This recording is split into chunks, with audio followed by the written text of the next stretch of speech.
শিল্পের জন্য বিখ্যাত। আমরা আমাদের বাসকালীতে মাধ্যমে এই লবণটা চাষিদের কাছ থেকে নেওয়া। চট্টগ্রাম রেড ক্রিসেন্ট মহানগরের অন্যতম সদস্য, বাংলাদেশের হোয়াইট গোল্ড খ্যাত লবণ শিল্পকে ধ্বংস করে দেওয়ার জন্য দেশ এবং বহির্বিশ্বের ষড়যন্ত্র চলমান রয়েছে। আজকে দক্ষিণ চট্টগ্রামের লবণ চাষিদের আর্তনাদ, দক্ষিণ চট্টগ্রামের লবণ শিল্পে যারা নিয়োজিত আছেন তাদের যে আহাজারি, এইটা দেখলে আমাদের বুক ফাটা কান্না চলে আসে। 24 সালে লবণ শিল্পের যেই মূল্য ছিল তখন 400 থেকে 500 টাকা মন প্রতি ছিল। সেই সময়ও তারা কোনো রকম 3 বেলা ভাত খাইতে পারত। আজকে এই লবণ শিল্প 100-150 টাকার লবণের বান্ডেল থাকলে প্রতি সেনমানিতে টাকা বাঁচবে। বিকাশ সেনমানি বান্ডেল কিনে জিতুন প্রতি লেনদেনে। বিক্রয় মূল্য হওয়ার কারণে অনেক লবণ চাষী আজকে ক্ষতির সম্মুখীন হচ্ছেন, লোকসানের সম্মুখীন হচ্ছেন। এমন ভাবে লোকসানের সম্মুখীন হচ্ছেন যার কারণে তারা লবণ শিল্প থেকে দূরে সরে যাওয়ার জন্য সিদ্ধান্ত নিচ্ছেন। আজকে বাংলাদেশ কৃষি প্রধান দেশ, এই কৃষককে বাঁচানোর জন্য আজকে আমরা সচেতন হিসেবে আমরা আজকে চট্টগ্রাম প্রেস ক্লাবে সমবেত হয়েছি। এই দেশের কৃষি প্রধান দেশের কৃষকরা যদি না বাঁচে এই দেশ কখনো বাঁচবে না। বাংলাদেশ একটি অনুন্নত দেশ থেকে উন্নয়নশীল দেশে পরিণত হয়েছে। সেই উন্নয়নশীল দেশের থেকে উন্নত দেশে রূপান্তরিত করার একমাত্র মেরুদণ্ড হচ্ছে এই দেশের কৃষক। এই মেহনতি কৃষকদেরকে বাঁচানোর জন্য আমাদের সকলের নৈতিক দায়িত্ব কর্তব্য রয়েছে বলে আমি দৃঢ় বিশ্বাস করি। আপনাদেরও দৃঢ় বিশ্বাস রাখতে হবে। আমাদের আজকের লবণ শিল্পে নিয়োজিত শ্রমিকেরা তাদের আত্মনাদ, তাদের কান্নায় উপকূলীয় এলাকায় বাড়ি হয়ে গেছে। আজকের লবণ শিল্প যেভাবে হুমকির সম্মুখীন হয়ে যাচ্ছে, সেই লবণ শিল্পকে বাঁচাতে হলে লবণ চাষিদেরকে উপযুক্ত ন্যায্য মূল্য গণপ্রজাতন্ত্রী বাংলাদেশ সরকারের পক্ষ থেকে ভর্তুকি দিয়ে হলেও অবিলম্ব দিতে হবে। উপকূলীয় মানুষের একমাত্র ইনকামের আয় হচ্ছে এই লবণ চাষ।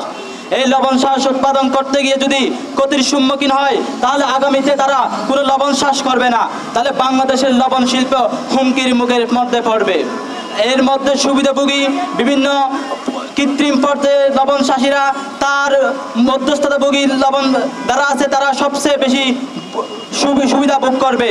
আমরা চাই না বাংলাদেশের যে কৃষক সমাজ, বাংলাদেশের যে লবণ শিল্প সেটা যাতে ধ্বংসের মুখে না যায়, সেজন্য উপদেষ্টা মণ্ডলী বাণিজ্য উপদেষ্টা যিনি আছেন অতি দ্রুত এই পদক্ষেপ নেবেন। দক্ষিণ জেলা থেকে শুরু করে কক্সবাজার জেলা থেকে অধিকাংশ চাষি লবণ চাষ করে জীবিকা নির্বাহ করে থাকে। সুতরাং আমাদের লবণ চাষি যারা আছে, আমরা গত ঈদে দেখতে পেয়েছি তারা একটি নতুন কাপড় পরে ঈদ করতে পারে নাই। তাদের দুঃখ যে লবণ 500 থেকে 550 দামের ছিল, সেটা সিন্ডিকেটের মাধ্যমে, বহিরাগতদের মাধ্যমে বাহির থেকে লবণ আমদানি করে, যে সব লবণ কোম্পানি সিন্ডিকেট করে আমার কৃষি ভাইদের দুঃখকে কষ্ট করা দুঃখ ভ্রান্ত নিয়ে তারা গত ঈদ উদযাপন করেছে। তারা চেয়েছে তাদের যে ন্যায্য অধিকার, বাংলাদেশের নাগরিক হিসেবে কৃষি সমাজ যদি বেঁচে না থাকে আমরা আগামীতে উন্নতর দিকে যেতে পারবো না।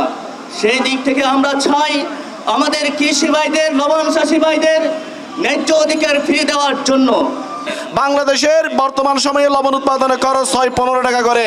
আমার প্রান্তিক চাষিরা লবণ উৎপাদনের যে খরচ 15 টাকা প্রতি কেজি খরচ হয়, সেখানে তারা লবণ বিক্রি করে 8 টাকায়। 7-8 টাকা তাদের লোকসান হচ্ছে। বাংলাদেশের একমাত্র স্বয়ং সম্পূর্ণ শিল্প হচ্ছে লবণ উৎপাদন শিল্প। এই লবণ উৎপাদন শিল্প যদি বাঁচানো না যায় বাংলাদেশ বাঁচবে না। আমরা প্যাকেটজাত যে লবণ পাই সেই লবণ 40 থেকে 50 টাকা ক্রয় করে আমাদেরকে কিনতে হয়, কিন্তু মধ্যস্বত্বভোগী মিল মালিকদের কারণে এই লবণ চাষিরা ন্যায্য মূল্য পাচ্ছে না। আমরা আশা করব বাংলাদেশের সন্তান যিনি নতুন বাংলাদেশ নির্মাণে এগিয়ে যাচ্ছে, বাংলাদেশকে নতুনভাবে স্বপ্ন দেখাচ্ছে, চট্টগ্রামের এই সন্তান নোবেল লরেট প্রফেসর মোহাম্মদ ইউনূসের নেতৃত্বে যেই বাংলাদেশ এগিয়ে যাচ্ছে, সেই বাংলাদেশের বর্তমান শিল্প উপদেষ্টা আদিলুর রহমানের নিকট বাঁশখালীর সর্বস্ত্র জনসাধারণ এবং উপকূলীয় সর্বস্ত্র জনসাধারণের পক্ষ থেকে একটাই আহ্বান থাকবে, এই লবণের ন্যায্য মূল্য নির্ধারণ করা হোক। এই চাষিদের বিরুদ্ধে যদি কোনো সিন্ডিকেট করা হয়, তাহলে সেই সিন্ডিকেট এই দেশের বিরুদ্ধে, এই দেশের আত্মার বিরুদ্ধে। আমরা এই আজকের মানববন্ধন থেকে এই সিন্ডিকেটের বিরুদ্ধে যুদ্ধ ঘোষণা করছি।